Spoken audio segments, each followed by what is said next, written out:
Euh, donc peu de déclarations d'intérêt, rien en lien avec le topo présent.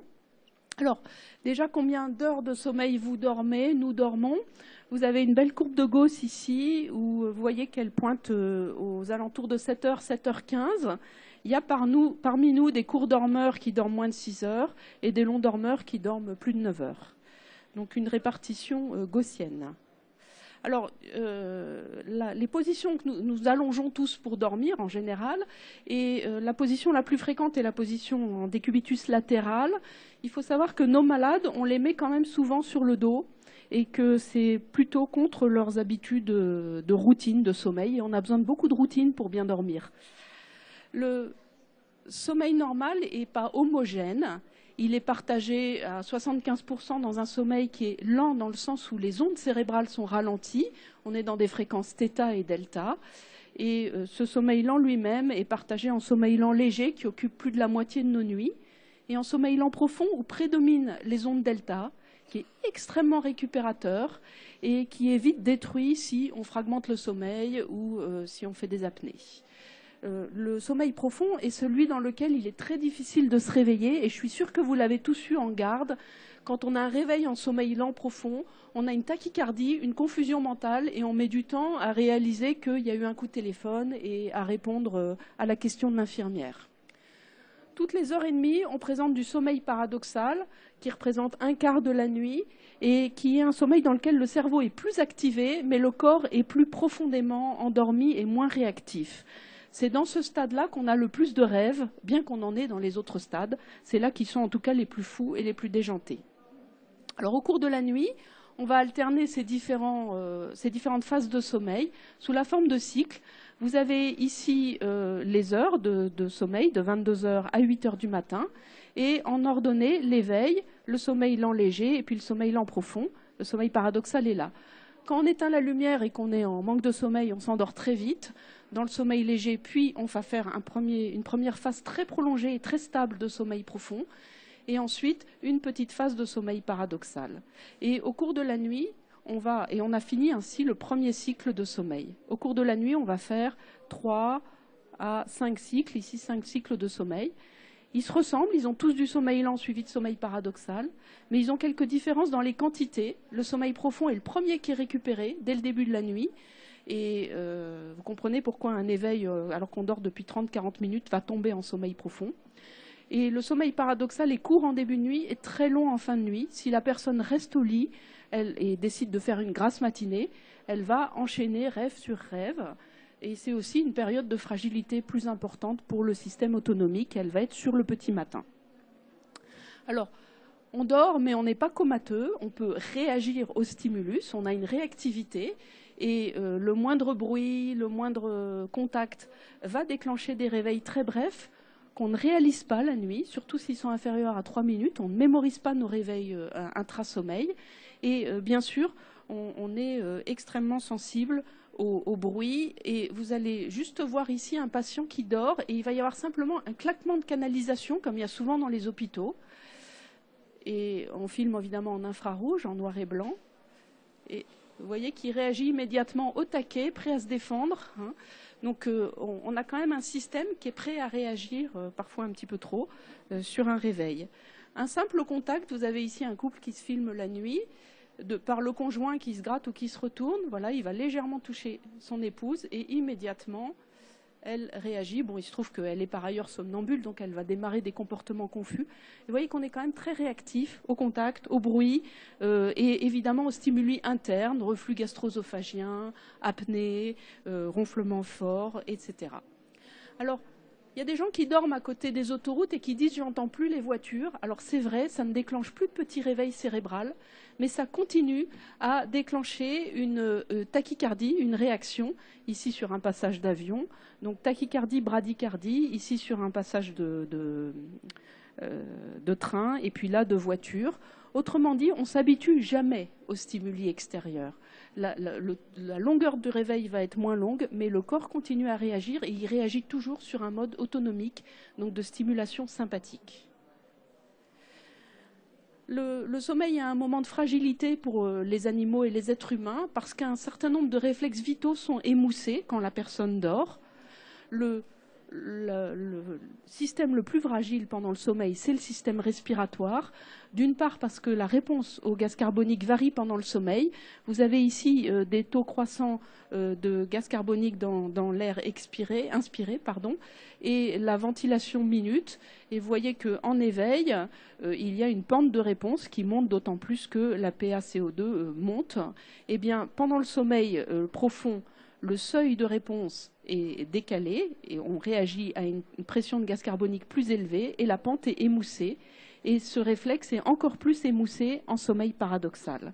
Donc c'est un moment où le corps va mettre du temps à détecter des anomalies de son propre fonctionnement et à réagir. Même chose pour un autre réflexe vital qui est la réponse à l'hypoglycémie. Ici, on a provoqué une hypoglycémie par injection d'insuline chez des volontaires sains en éveil.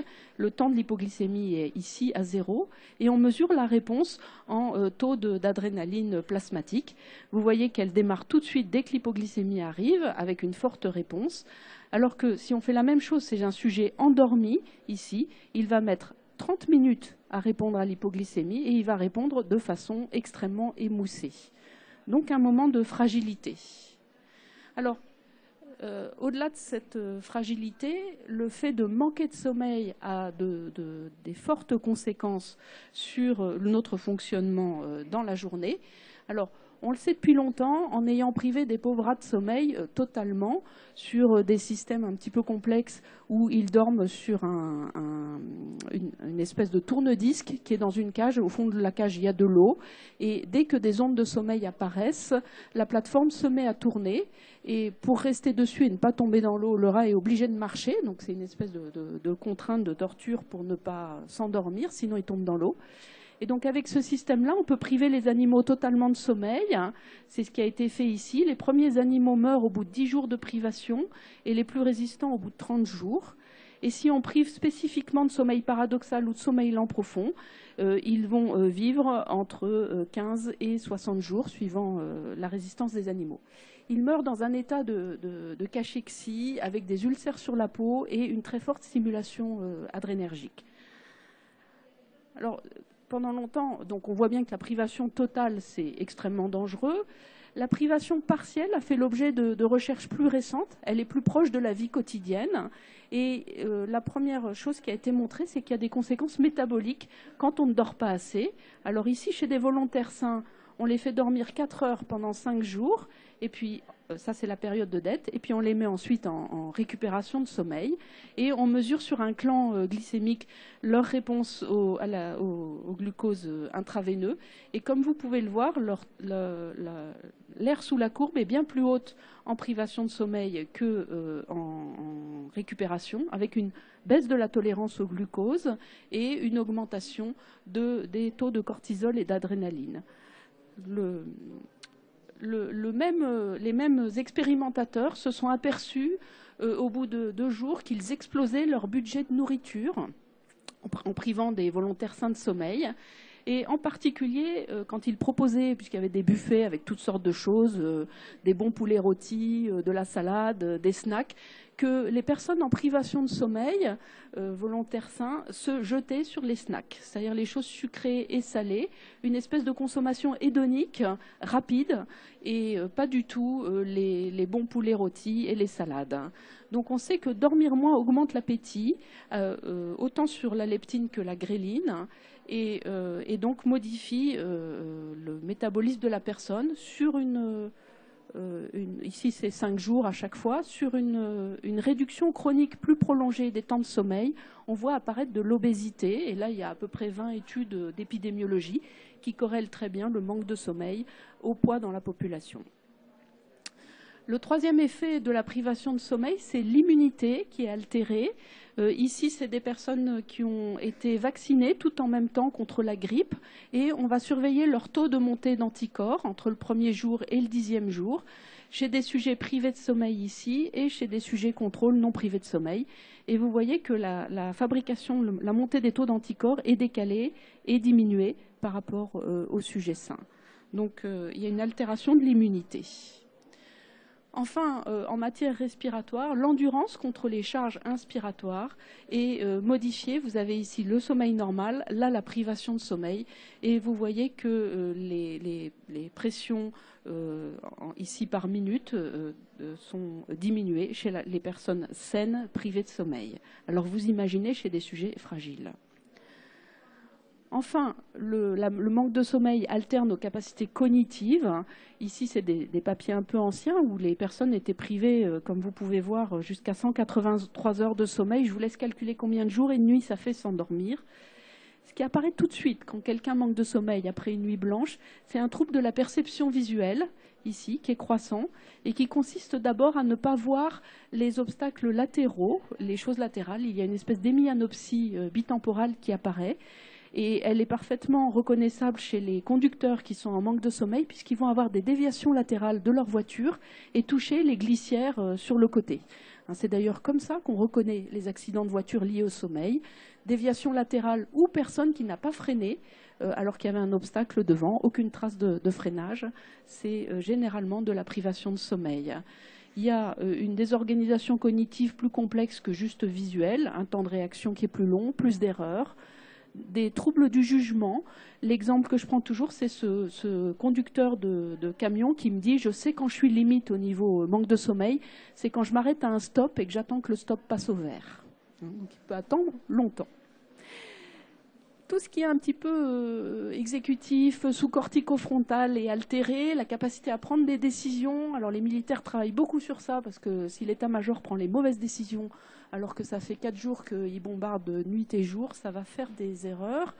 Et à résoudre un problème avec une viscosité, des persévérations, donc un aspect un petit peu frontal de la personne privée de sommeil, ce qu'on appelle le syndrome de l'interne qui a fini sa garde, qui fait ses transmissions, qui doit rentrer prendre son repos compensateur et qui continue à traîner dans le service, qui n'arrive pas à passer, à shifter sur une autre tâche. Vous voyez ? Alors, est-ce que c'est grave ce système ? Bah oui, tout de même, parce que ici on a comparé la privation de sommeil. Alors on est simplement le matin à 7 heures du matin, et ici on est à 4 heures du matin de la même journée. Et vous avez la performance pour conduire une voiture ici qui décroît à partir de la tombée du jour et est minimale entre 3 heures et 5 heures du matin, remonte ensuite grâce à l'horloge interne. Et cette privation de sommeil ici, le fait de conduire la nuit en ayant travaillé dans la journée, est équivalente en performance au volant à une consommation d'alcool de 0,08 grammes par litre, ce qui est interdit de conduire normalement. Alors évidemment, les taux d'accident de voiture entre 3 heures et 5 heures du matin sont très élevés. Alors, ce qui a été montré finalement sur les 25 dernières années, c'est une nuit complète de sommeil donne tout ce tableau qu'on a vu. La privation partielle, plusieurs nuits de suite, 4 heures par nuit pendant 5 nuits, aboutit au même tableau cognitif, métabolique et immunitaire. Et la fragmentation du sommeil, dormir bien 7 heures par nuit, mais avoir de nombreux et brefs réveils, comme on le voit sur du bruit, comme on le voit sur des apnées, aboutit au même tableau cognitif et métabolique. Par exemple, des chirurgiens en privation de sommeil, ici de normaux, ici d'astreinte, 3 réveils au milieu de la nuit, et ici aucun sommeil. Et leur capacité le lendemain sur une intervention chirurgicale simulée, heureusement, va décroître de plus en plus avec le manque de sommeil. Mais le simple fait d'avoir eu 3 réveils et répondu au téléphone la nuit a déjà altéré leur capacité à opérer le lendemain. Plus une tâche est monotone et répétitive, en particulier des suivis d'écran, plus la performance pour la réaliser diminue lors du manque de sommeil. On comprend que ça pose un problème pour la conduite automobile monotone sur autoroute, mais aussi pour des tâches de surveillance et de monitorage. Je vais peut-être accélérer, excusez-moi. Donc, beaucoup d'erreurs médicales ont été montrées chez les internes en privation, ce qui a conduit à changer les horaires de travail des internes, avec des erreurs qui se préparent à ponctionner le thorax gauche quand l'épanchement est à droite, etc. Alors le manque de sommeil nous rend aussi paranoïaques. Nous interprétons moins le visage des autres en fonction de la privation de sommeil, et donc on peut avoir des réactions inappropriées. Le sommeil est régulé de façon homéostatique et circadienne. L'homéostasie, c'est moins on fait de sommeil, plus on va en faire les nuits suivantes. On a aussi un système de rattrapage dans la journée. Vous avez mal dormi la nuit, vous pouvez faire une sieste et on vous encourage à la faire. Il y a de l'adénosine qui s'accumule dans notre cerveau quand on manque de sommeil et qui est ensuite consommée. Le moyen de bloquer l'adénosine, c'est de boire une tasse de café. Malheureusement, ça va effectivement bloquer les effets de la privation, mais pas augmenter les performances. Ça rend les personnes plus sûres d'elles, mais pas plus performantes. Voilà. Je vais m'arrêter ici.